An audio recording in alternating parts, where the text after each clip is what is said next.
దేశంలోని పెద్ద నగరాల్లో వాహనాల సంఖ్య క్రమంగా పెరిగిపోతోంది.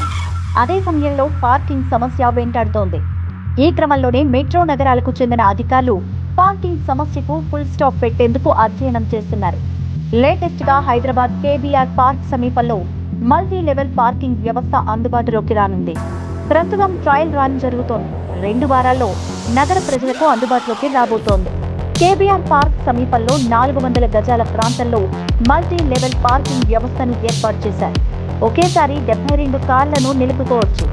మరో 10 లేదా 2 వారాల్లో పూర్తి స్థాయిలో ప్రజలకు అందుబాటులోకి రాబోతోంది. కొరియా టెక్నాలజీ ద్వారా మల్టీ లెవెల్ పార్కింగ్ వ్యవస్థను నిర్మించారు. దీనికోసం 6 కోట్ల రూపాయలు వెచ్చించారు.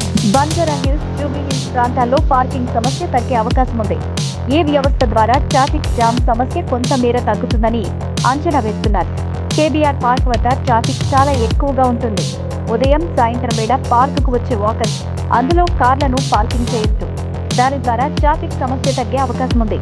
మల్టీ లెవెల్ పార్కింగ్ సక్సెస్ అయితే నగరంలో రద్దీ ఏరియాల్లో వీటిని ఏర్పాటు చేయాలనే ఆలోచనలో అధికారులున్నారు. ప్రస్తుతం ఎంట్రీ గేట్ 1 వద్ద ప్రయోగాత్మకంగా అందుబాటులోకి ఉంది. గ్రౌండ్ లెవెల్లో పార్కింగ్ చేయొచ్చు. ఉదయం 5 గంటల నుంచి 11 గంటల వరకు, సాయంత్రం 4 గంటల నుంచి రాత్రి 11 గంటల వరకు అందుబాటులో ఉండబోతోంది. దీనికి తోడు త్వరలో ఎలక్ట్రిక్ వెహికల్ ఛార్జింగ్ పాయింట్స్ కూడా ఏర్పాటు చేయనున్నారు. పార్కింగ్ స్లాట్ బుకింగ్, చెల్లింపుల కోసం మొబైల్ యాప్ అందుబాటులోకి రానుంది.